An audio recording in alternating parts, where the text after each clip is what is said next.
Vážený pán predseda Národnej rady, vážený pán predseda vlády, vážení hostia, excelencie, dámy a páni.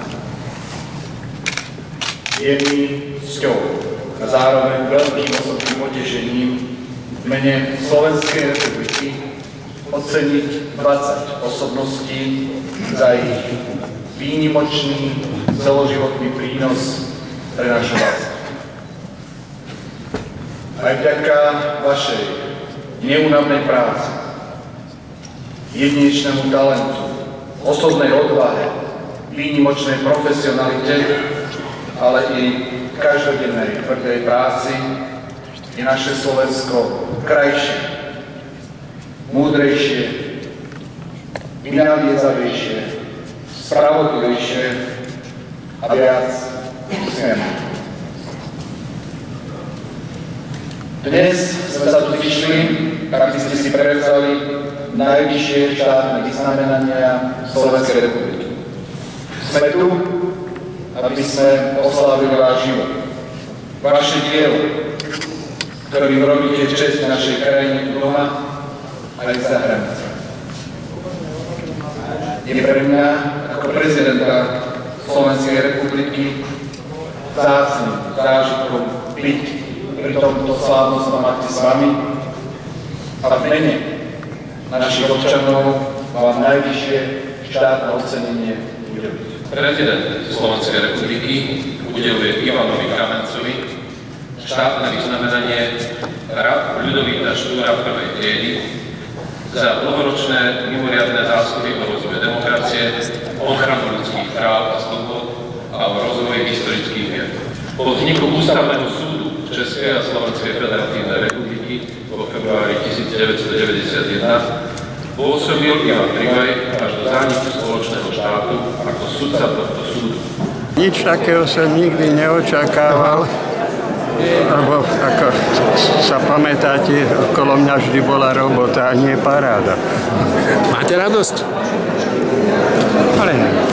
A keby to vám iný prezident ponúkal to vyznamenanie, by ste ho prevzali? By som bol na vážkach. Mám česť byť ako prezident už po tretí raz. A azda si už vďaka tomu môžem dovoliť povedať nasledovné. Čoraz viac, čoraz jasnejšie, čoraz zreteľnejšie si uvedomujem, že udeľovanie štátnych vyznamenaní nie je len formálnou slávnosťou, na ktorej pri príležitosti vzniku Slovenskej republiky oceňujeme individuálne výkony výnimočných ľudí. Ale je to aj priestor ukázať na akých občianskych, spoločenských a kultúrnych základoch tieto výnimočné životné príbehy a činy stoja. Preto je dnešné udeľovanie štátnych vyznamenaní aj oslavou občianskej statočnosti a odvahy vzdorovať zlu. Je ocenením slobodného ducha a otvorenosti k svetu.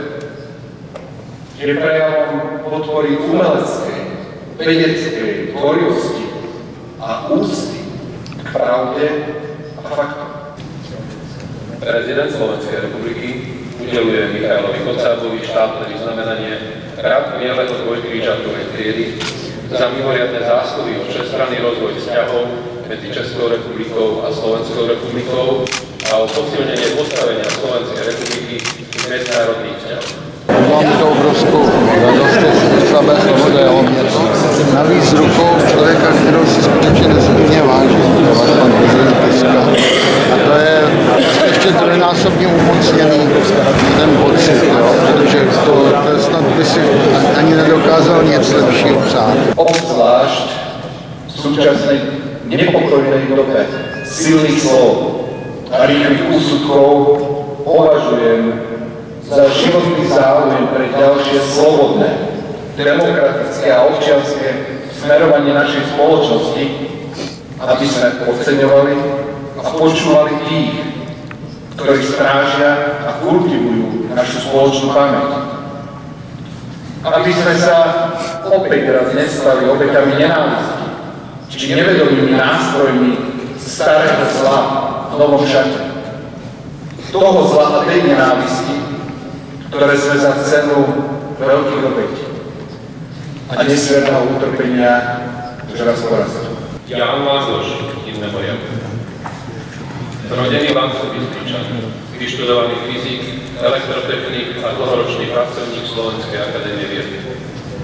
Jedna z najvýznamnejších osobností slovenských protikomunistických politických štruktúr. Vydavateľ samizdatových časopisov a zakladateľ verejnosti proti násiliu.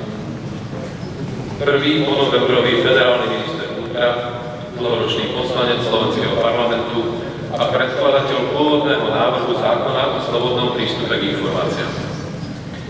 Inicioval a presadil vznik Ústavu pamäte národa, ktorý mapuje zločiny totality režimov na Slovensku v rokoch 1939 až 1989.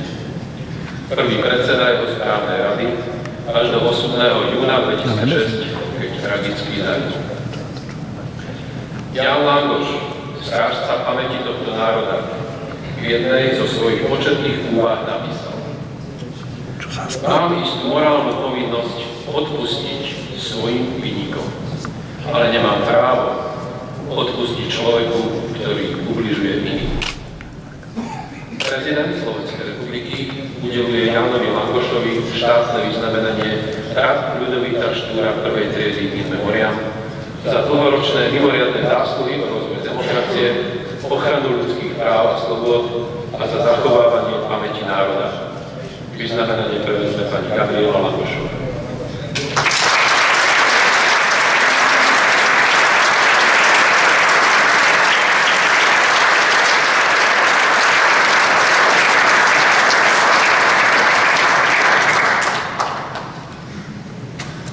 Ja som si všimol dve veci. Áno. O tej jednej si myslím, že nie som si istý, či bola úmyselná, ale o tej druhej viem, že bola úmyselná. Tá prvá je, že ty si sa nepoklonila tam dozadu tým dvom pánom. Áno. Úmysel? Áno. Nechcela som byť nevychovaná, ale nešlo mi to. No ale oni ani nezatlieskali.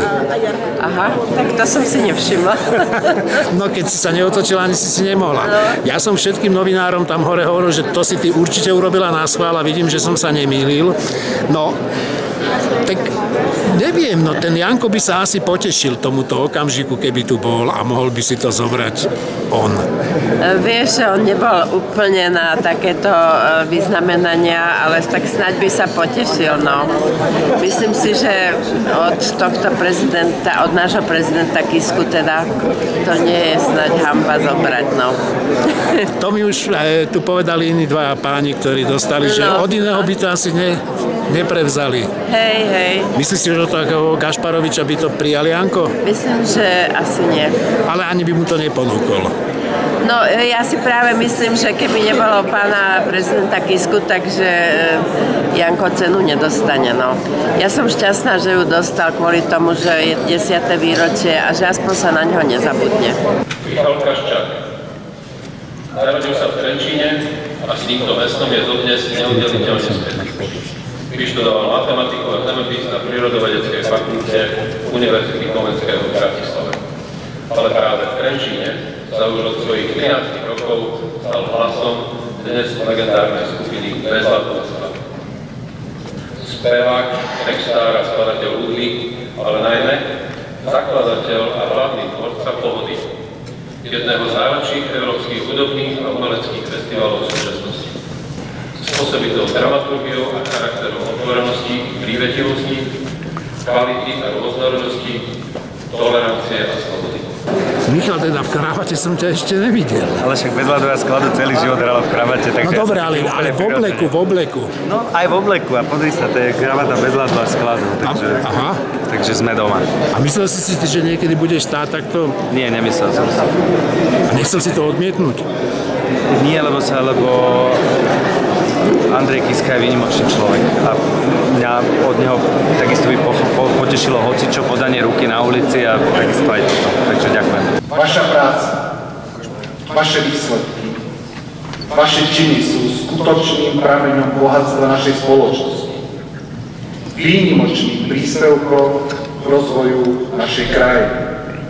Ste pre nás ostatní inšpiráciou a vzorom, zdrojom radosti a poznania a pravým dôvodom, prečo môžeme byť na Slovenskú republiku hrdí.